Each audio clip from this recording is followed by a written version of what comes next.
Hi everybody. Today I want to try to do something new, talk through a video that I found quite interesting. I'm not doing a video for myself. I just want to have my audio over the discussion that is going on.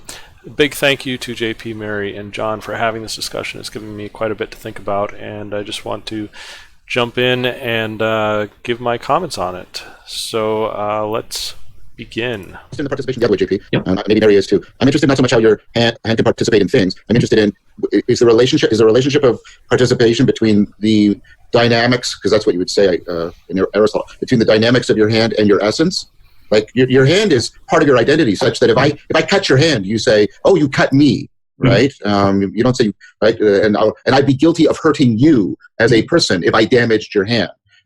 Is that what's being invoked here? That I mean, they talk about the hand of God in the Bible, so maybe we could even use that as a metaphor, perhaps. I mean, I'm trying to see what this does in terms of our participation in God. That's what I'm trying to get at. So the idea is we can interact with God's hand. And God's hand has a participatory identity with him, but God's hand is not his essence. Is it something like that? I'm trying to understand what's going on. Yes. So I'm not sure I see the point you just read about how you wanted to see it the other way around in the way how my hand. You were telling me how your hand could participate in the world. But I was interested in how your hand participates in your essence. Okay. I'm trying to get at the relation within God between his energy and his essence. What's that? So I think I'm going to disagree a little bit here with John and probably JP about the notion of our hand and our essence or our energies.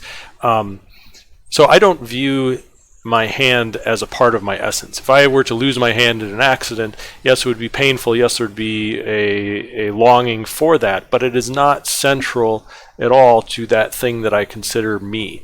So I think in a way that our bodies are kind of animated by our own essences, whatever we want to describe that. Our body is it's more of a tool than a thing that we should be permanently identified with. And I think that even the fact that we go through this process of life, which ends in death, that there is that underlying message that the body is not the thing that we should be identified with solely. The way how my hand. You were telling me how your hand could participate in the world.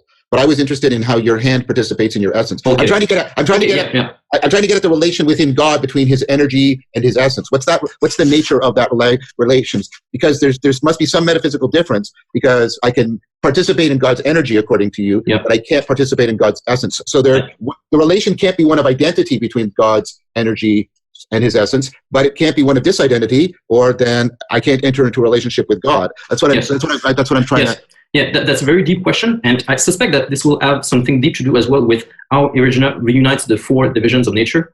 Sure. And because ultimately, all the divisions do all together. There's a sense in which, let's say, the created, uncreated, the created, uncreating is part really of God itself. In being in God, it cannot exist outside of it, or it will just cease existing. So there has to be a relationship that's hard to articulate, and I think this is what. See, that's the true part right there. So. JP denied that we could partake in God's essence, and that is one of the fundamental places where I depart as a non-dualist from many Christians, because I view God's essence as the only thing that is existing, and in fact we do take part in it. It is the identity that the identification as a separate self that is the misidentification going on here. To think of it, I think the best way to think about it, honestly, is the analogy of a dream. Okay, so you go down to bed at night, and images pop into your head, and all of a sudden, like, there's this world created, and there's entities in the world, and you take up a particular perspective in that world right there. Now, if I was to ask you, what is the energies, or what is the essence of that dream? The only answer that is there is that it is the product of your consciousness. So your consciousness is sharing its essence with everything in that dream. your perspective in it, all the houses, cars, anything, any material objects that you see in the dream, any other entities that you're interacting with, they all have exactly the same essence. They are the dream of a sleeping consciousness. That's what's going on here. And I think in the same way, that is how our reality works, the consensus reality that we are walking around in.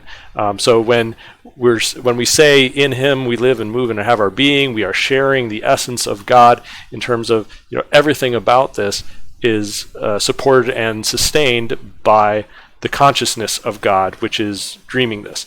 I think if we could kind of look at that analogy and understand our ontological position when we are dreaming. So we have this reality that has spawned out of what? Nothing.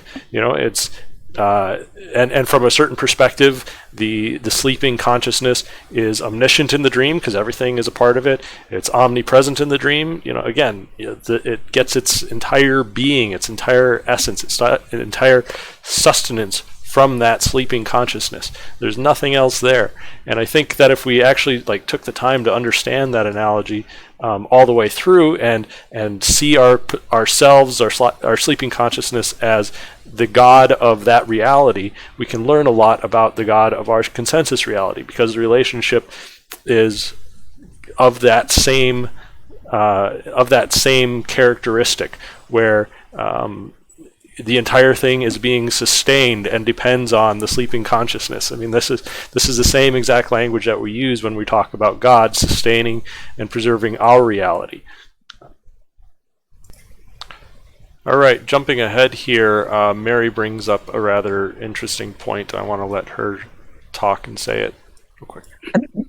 Maybe JP kind of understands what I'm saying. We're not like everything that there's a sense in which everything that is created, from the highest angel to the lowest slug to every atom is in a way equal in being creation, as contrasted to God, who is uncreated. So this is actually one of the realizations that people have if they have kind of a mystical experience, and that is that not only is all creation unified, all creation is perfectly balanced and equally loved by God. And this includes all the aspects that we would typically consider bad, the murder, the rape, all the horrible, horrible things that go on in the world. They are all a part of the dream and all equally loved by the dreamer. And that's actually a part of how this reality works, is the contrast between things. So the love and triumph that somebody who gets out of an abusive relationship feels, and when they're finally able to let go of that trauma and exist again, is only available because of the depth of the difficulty and the trauma to begin with. And so you can't have the one without the other. And God is loving of all sides of that He loves the day as well as the night. He loves the birth as well as the death. They're all a part of the cycle. So that's one area too that I would disagree with common Christian theology. Okay, so let me give you an example. This is something I thought of years ago, but it's just an illustration. So many years ago, I don't know if it was National Geographic, Scientific American, what magazine it was, but they would have a page in there, and what they would be doing is showing you something at great magnification, right? And then you would try to guess what the thing was, and you could never guess really, because it would be so different from the thing that you saw if you looked at the thing. Okay, so one time they had an image that it looked like the surface of the moon with all these craters and everything. It looked just that, like there were cliffs that you could fall over and all of that. And then, you tried to guess what it was. Well, it turned out that it was the surface of an egg. Okay, which seems so smooth to you when you hold it in your hand, right? Even though it might have slight texture, it doesn't look anything like it's got craters and cliffs on it. And I remember thinking, when I saw that, down here in the realm of creation, or down here on Earth, we see so many differences. We even between human beings, and we're always looking at, who's at the top of the hierarchy and who's in the middle and who's at the bottom, and we see all these differences. But maybe I remember having this thought, maybe from God's perspective, we're all equal, because I got to turn off my email. I forgot to. That is exactly the truth of it. I mean, we are all equally a part of that dream. From God's eye view, God does not play favorites. The rain falls on the righteous as well as the unrighteous. There's so many teachings about that in the Bible, where God does not play favorites. And not only that, you can have mystical experiences where you feel that, where you feel the love for both sides of the equation. That's definitely good theology, even if it's not widely accepted. So JP gets on here and he begins talking about the relationship between the fall and theosis. And the fall is kind of an interesting topic in its own right. The way I see it is that first desire for the dualistic split. And this is something that God's kind of choosing to do is on the non-dual side of things, as the dreamer of reality, there is this perfect bliss and perfect love, as God has for himself, but there's also a perfect loneliness because it is the only thing that exists. And so there's this desire and this draw into duality, to split things into up, down, left, right, good, bad, to label and to create. But that is where our existence come from. It is that separation of the non-dual into the dual. And with that, that is the fall, but the thing that makes it the fall is that kind of a necessary piece of this is to forget what your ground of being is. And that's kind of like the first sin. So I find it very poetic that the Bible even talks about it, that the fall is to be like God. That was the desire, but really what it was is the thing that caused us to start judging the rest of the world and not accepting it as it is. Because it's that lack of acceptance that is kind of producing the suffering. Because suffering occurs when our conscious intentions are not lining up with what reality is, when we want reality to be different than what it is. And that can be a huge source of suffering. Anyways, so the fall is that veil where we forget our true essence so that we live mortal lives, so that we take this all very, very seriously and kind of get lost in the dream. Of course, when we die, or if we have some sort of an awakening experience, mystical experience, ego death, whatever you want to call it, in the meantime, then you can also kind of wake up and understand, the kind of the joke that is going on, that is being pulled on yourself, so to speak. I absolutely love this piece here that John Vervaeke gets going when he talks about deep learning. The dialectic of being. I think that's deeply right. So here's what I wanted to say, and this is what was also going on with Jonathan, is for me, be charitable to me, guys. I'm trying. Okay, so in deep learning, which is some of our best artificial intelligence, and it looks like how the brain, and this is, and I make use of it in relevance realization, and that's where Jonathan and I might have had a connecting point. What you see is you see the system cycling. You see the system cycling. So what it does is it does compression, and it tries to get what is invariant, and in that sense, eternally sort of one, and then it flows out to all the variations, right? And then they are gathered back up again, and that's of course the model of relevance realization, the model of evolution. And for me, right, I was thinking, oh, that's kind of interesting. Because that might be a potential way of seeing something deeply analogous, which is what you have been talking about, JP, and you and all three of us last time, Mary, is that there's something analogous. It's an Augustine or an Augustinian idea that that sort of not the content of our ideas, but the very structural functional flow of our mind is something that reveals the deeper structure of reality. I would fully agree with that. Consciousness does have this ebb and flow to it. It is a cycle of, if you can either portray it as John here is doing, where he's, as an up and down cycle. You can portray it as, the yin chasing the yang around and around in a circle. But there's definitely this explosion into the infinite possibilities, and then the reunification back into the one, and then the explosion into the infinite, and then the reunification back into the one. And this is the cycle of consciousness. So then Mary jumps in here and says something really quite interesting. Stuff. I've loved everything you've done with the relevance realization. Okay, so if you're in you talk about, so there's something deeply analogous between our mind and the structures of reality. Sure. Yes, 100%. The only thing that you need for a working hypothesis of reality is consciousness itself. You just take the properties that we know about our own minds when we go to sleep, and we project it the other direction, and we say consciousness is a fractal, and it has fractal qualities. It can kind of break and loop itself into dreams. It can generate worlds on the spot. It's exactly the same thing.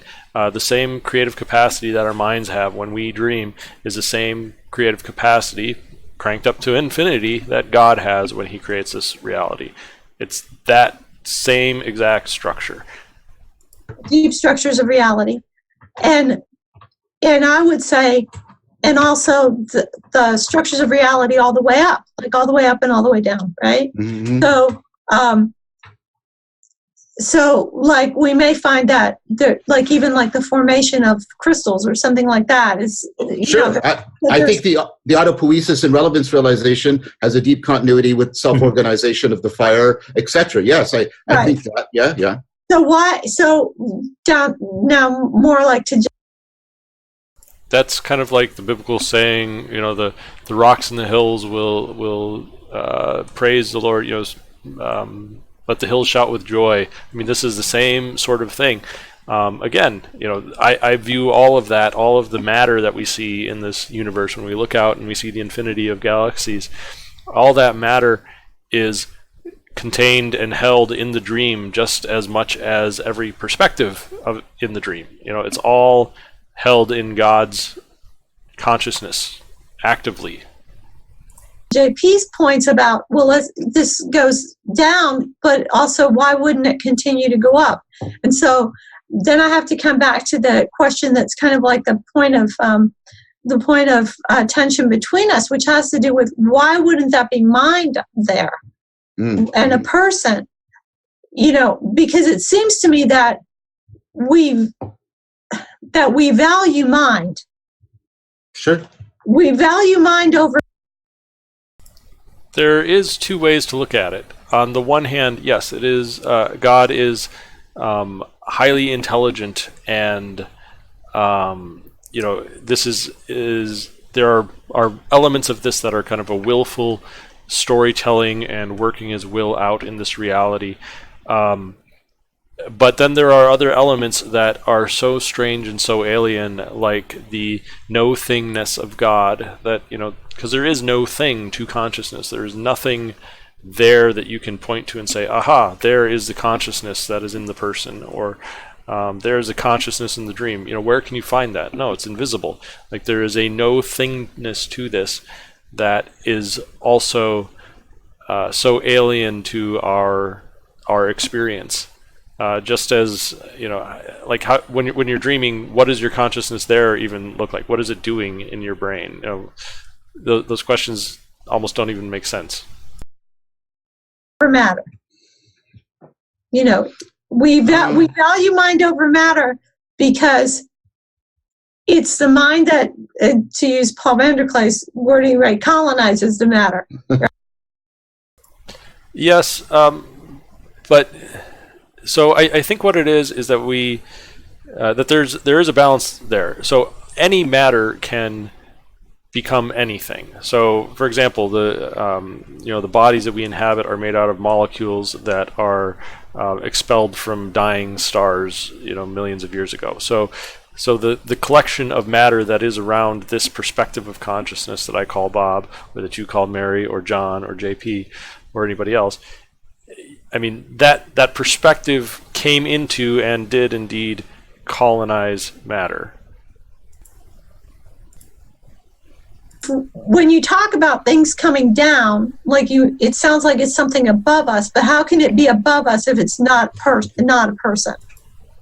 So above is the wrong direction. It's actually within. And the Bible speaks very clearly about that too. You know, our bodies are a temple where for the Holy Spirit. So it is something internal. You can't find it in the physical world or looking outwards. It has to be an inward, looking into the heart through the doors of perception.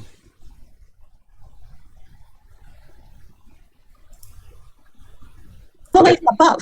Well, I mean, it's above us in terms of. Well, I want to go slowly here because there's many ways in which that could be answered. So I'll say one and then maybe. I mean, it's above us in that it's everything else is asymmetrically dependent on it. All right.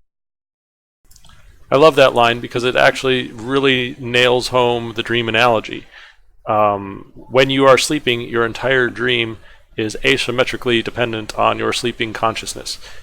In every sense of the word, you are above that dream, but again, it's an interior thing. It's an internal. It's not. I don't know. It's hard to describe though. But I think that if John and Mary and JP were to adopt that analogy of the dream, that would give more of the directional pointer that you're looking for.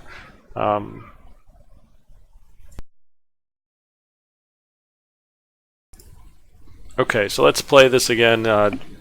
John's answer from the beginning, because he goes even deeper into it. And again, the dream analogy just maps perfectly on top of how he talks about this. In what way is it above? Well, I mean, it's above us in terms of. Well, I want to go slowly here because there's many ways in which that could be answered. So I'll say one and then maybe give it. I mean, it's above us in that it's everything else is asymmetrically dependent on it. Right. Okay, so there's your dream again. That means that. And then look at this. He switches and he uses a word. He introduces the R word. If realness is actually realness, what is another thing that we intrinsically value, which I think we do, then something being more real in that sense, in that more of reality is dependent on it. There you go. So your dream, you are more real than your dream. Your waking consciousness or whatever you are is more real than your dream. And in the same way, God, the dreaming consciousness, is more real than this reality. And that is actually one of the hallmark and eerie things about taking a psychedelic, because as your world falls apart, the thing that you fall into has a flavor of realness. It's actually farther apart than the realness that you experience when you wake up from a deep dream. When you're so lost in the dream, and then the cat scratches your leg, and you pop up out of bed, and whatever that is, that realness that you can feel, and you're like, oh, that dream was, if it felt real while I was in it, but this is, our consensus reality is far more real. In the same manner, that's how a psychedelic trip or other forms of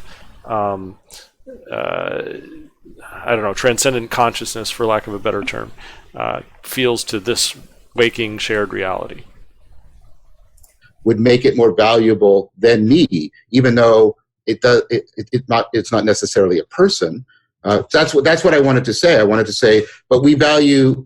I think there's things we do find intrinsically valuable other than persons. I think we find things being real. The realness of things is inherently valuable to us too. I mean, I think that's a great Platonic insight, that no matter what fulfills our desires, we have the meta desire that it's real. That's also one of the very cool things about a mystical experience, because it feels so real and because it's not attached to the body anymore. There's this sense that anything can be anything, and that you are one with this eternal thing that is constantly changing forms, and it is more real than this thing that we experience. And that's where the loss of being afraid of death. That's why that is a common thing that comes out of a psychedelic experience, because it's like, oh, I am going to live on because that felt more real than, you know, whatever this reality is. And so when I die, it's going to be more of like a waking up from a dream than anything else.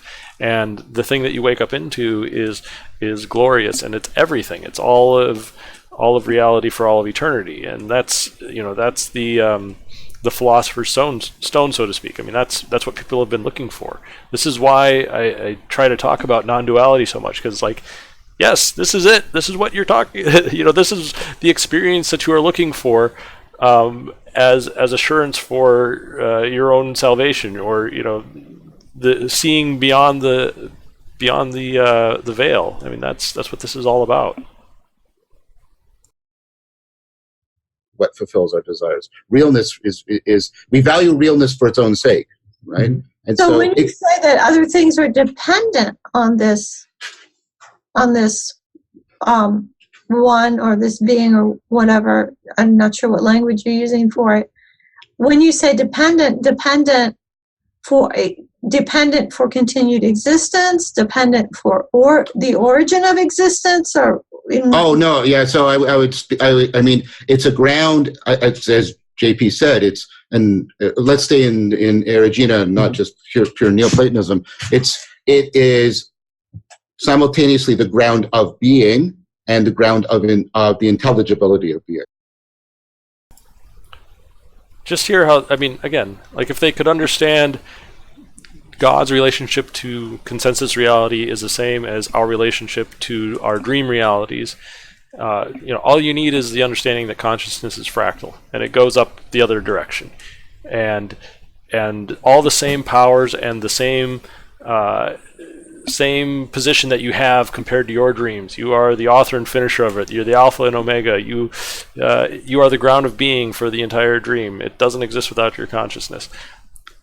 That's the same ontological status that God has with our reality. And as soon as you can see this, and then if you're lucky enough to experience it through some sort of mystical experience, even those moments where you're standing out and looking at the Grand Canyon and you're having that awe experience, I mean, that's a piece of what is going on here. Like, anyways. Yeah. Okay. So it's the sort. Everything is dependent. Everything I say is going to be overspeaking here, but everything is dependent for it in terms of it being. Every being is dependent on it insofar as it's a being, and every way in which a being is intelligible is also dependent on it. Yep. I mean, the intelligibility of the structure, the fact that hierarchies exist, the whole, every facet of this, the fact that our hands can pick up cups, every facet of this is by design, by this greater consciousness. And it is the fact that we share in exactly that same being that anything works at all. Otherwise, there would either be no thingness for all eternity and no beingness at all, or there would be multiple beings with each being, somehow fighting each other, or who knows what. I mean, the only thing that makes any sort of ontological sense is the one being, and the question is trying to describe it. And as soon as you hit consciousness, that's the path to go. And I think all the best analogies run through, the idea of dreams.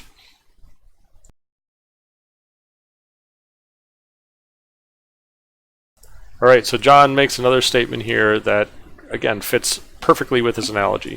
Everything I say is going to be overspeaking here, but everything is dependent for it in terms of it being.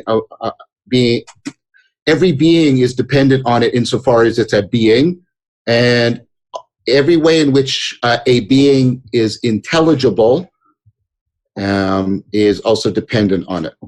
Mm-hmm.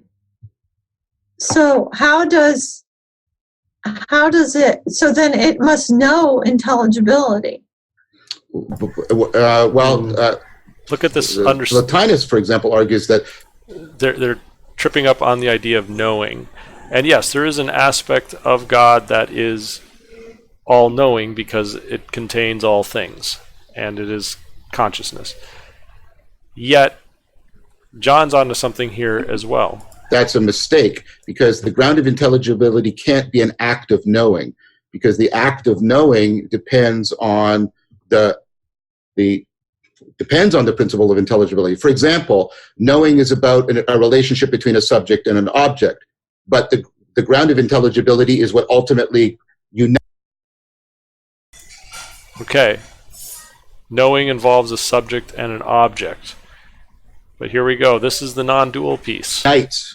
And makes possible the relationship between subjects and objects. So it can't itself be divided between subject and object. So it can't therefore be an act of knowing. The ground of intelligibility can't be an act of knowing any more than the ground of being can be a particular being. See, that's interesting right there. Because it really does get down to it where, the part of the purpose of our existence is for God, or the universe, although I believe God to be larger than the universe, but it is for God to know itself, because it cannot know itself from the non-dual perspective. It requires the dualities of right and wrong for it to discover itself in its perfection more and more fully over and over again. Yeah, I think that's why in the East they put it in the energies rather than in the essence itself. And I think we can go back to Jonathan said this even about just humans. It's not, let's say, the fact that I am the instantiation of a human nature and you're the instantiation of a human nature that makes us conscious individually. It's the fact that we interact between two different human hypostases. It's in our manifestations that they're. I think the whole thing about human nature. So we are manifestations of God that is wrapped around code we call DNA that has particular tendencies kind of baked into it. I mean, God doesn't need procreation, and yet we have sex drives. God doesn't need food, and yet we hunger. And the point is so that we can experience both the human nature or the world that is of the creative form, that is, fully participating in the dream as dream elements that have instinct applied to us, and we have to act on those instincts unconsciously, as well as being able to, we have these higher faculties as well, so we can experience the abstraction and indeed these transcendent forms of consciousness that point us directly back to Source, back to God. So JP has a good question here that I think John goes on to answer. In a way that looks like personalization, that in a way that we would associate with personhood, or would it rather be something like emptiness, like the Buddhist one, for instance? Yeah, so I'd be happy with that. And so the way in which I could talk about that might upset you guys is I would say, well, of course, a non-theist would say that often we will enter into personal relationships, and perhaps entering into a personal relationship is a valuable way of disclosing certain aspects of the one or the great. So I think that's actually present in Christianity too. Because, there's a reason that Christ puts, love the Lord your God with all your heart, soul, mind, and strength, and then follows it up with, and love your neighbor as yourself.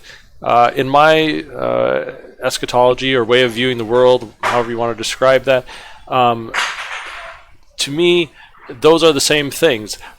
On the one, you are loving the dreamer of the dream, and in the other, you are loving the dreamer of the dream manifest in different forms. Let's put it that way. And so by loving your neighbor or loving your wife or loving your children, you are showing love to the divine that is in them. That Christianity, they talk about it in terms of the divine spark.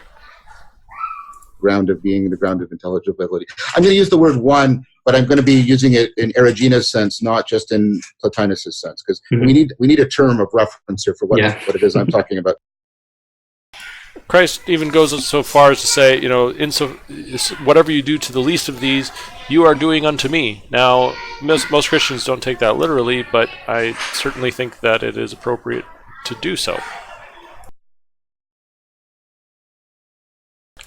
So Mary starts talking here about a personal God versus the impersonal one, and I think that from the non-dual perspective, you have to recognize both, because there is definitely the fully non-dual beyond concept itself, beyond time, beyond space, beyond any sort of division, that is completely foreign, alien, and impersonal, and yet out of that consciousness, consciousness spotless of all content, free of all content, there is also the interaction with itself that produces this reality that we share, and so it is also the most deeply personal thing, and I think we need to recognize a little bit of the mystery in that. I'm not, it's hard to explain even how that could come to be, or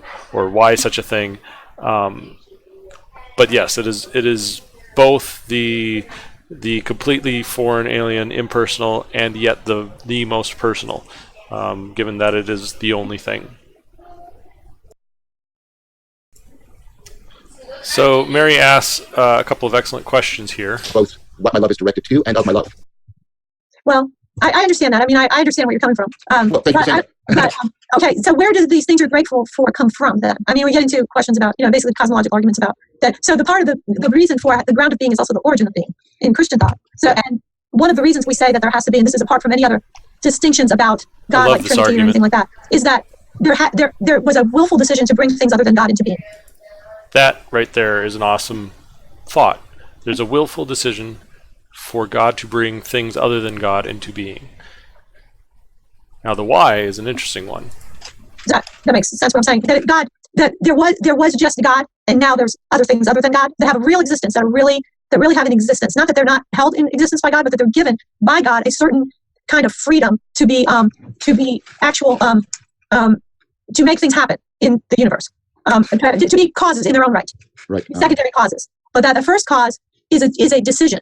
So it seems to me in your ontology you're lacking an explanation for, as was it Leibniz who said, why there is something instead of nothing? So, yes, the first act is a decision, and that decision is predicated entirely on love, which is cool. The reason for it, though, is because God, as the non-dual, and is basically knowledgeable that it is the only thing that ever can, ever will exist. It is being itself, and that position is lonely, which having it's like Robin Williams and the genie in Aladdin. Great cosmic power, itty bitty living space, except instead of itty bitty living space, there's nobody to share it with, and that's the part. And so, in order to have that, the ability to share, it must do what this is. It must create, and creation is done by an act of division, and that that's also where the death enters it all. I mean, that's part of the redemption story here. Is God is doing this for us, which is also for Himself. Okay, well, there's two questions here. And one is sort of how did it all get started question. I'd like to put that aside because I think that's just going to get us into arguments about a scientific origin story and a non-scientific origin story that I don't know if we can make much progress on that. So that's a fairly astute conversation. The way I like to see it is science is the domain of what are the things out there that we agree upon in consensus reality. Religion or philosophy or these sorts of things, or even these contacts with transcendent states of consciousness, those are dealing internally, and you can't put a microscope on that thing that experiences feeling. You can't put a microscope or a telescope and monitor or measure or view the consciousness that we have internally, the most intimate thing about ourselves, and that's where the problem is. That's why it's the hard problem of consciousness, and I think science is has done excellent describing the dream from the inside. But if you want to understand the dreamer, then you have to approach it through understanding yourself. The other one that I'm trying to get, because I think maybe this is one of the reasons why Erigena was thought to be a heretic. I mean, because Erigena thinks that God's creation ultimately doesn't leave God. That God's creation is ultimately an expression of and a way and continuous with God's self-knowledge. And that sounds to me also like what you guys were saying earlier about the manifestations of God are still God. And so I'm not quite see what you want me to give up, because I'm not sure. I'm not sure I'm not sure that you gave it up earlier. Anyway, I mean, well, I guess it's when.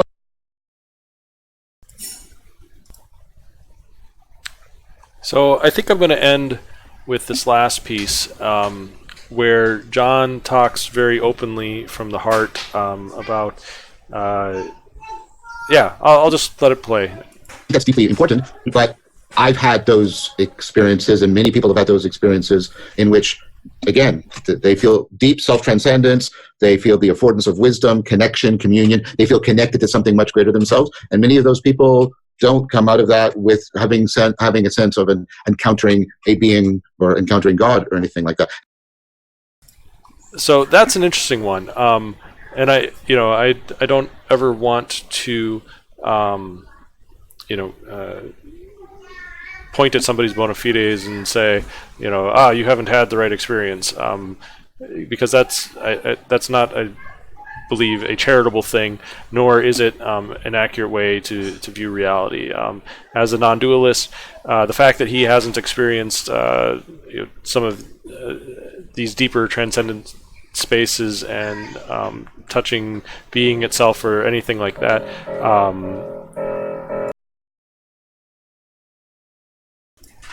anyways, the point I was trying to make is that the experience isn't the central thing, and not experiencing another being behind or during these transcendent moments, it's not evidence one way or the other as far as that goes. But yes, a lot of Christians do tend to have these moments and then feel being behind it, and I would argue too that in psychedelic or deeper mystical experiences, that there is definitely a touching or easier contact, I should say, with the idea of the higher beings, or the beings that actually make up this reality that we share. And they can I had an experience very similar when I went to Delphi, and I stood in front of the Omphalos, and people have been there for millennia, and you have the part of it goes down into the ravine, into the earth, and part of it reaches up into the sky, and you get the sense of the continuity, and you know that Socrates had come, the people have come here and asked about Socrates, and all of that is there, and you get this, I've had, I think, even a sense of being called beyond myself very deeply connected to the emanation and the emergence. This is why I talk about this stuff, because I've had these experiences. So again, this maybe your ontology really is rich enough to encompass the whole phenomenology, and that's. I would say that you can have those experiences definitely without that sense of being, or like a personal, the personal flair to it. But there is definitely phenomenologically, you can also have experiences where there is that deep personal love, that you are cared for by a higher being, that you're participating more fully in being itself. There's all kinds of different things that you can experience phenomenologically in altered states of consciousness. So anyways, I'm going to leave it there. There's a bit more to this talk, and I would highly recommend the whole thing. And thank you again to John, Mary, and JP. And I hope that you do get an opportunity to hear this. And please take any of my comments and criticisms in very good faith. You guys are very, very close to my heart in terms of the intellectual work that you're doing and the conversations that you're having, and it is a joy and a pleasure to watch and occasionally comment on, even from the outside. Have a blessed day.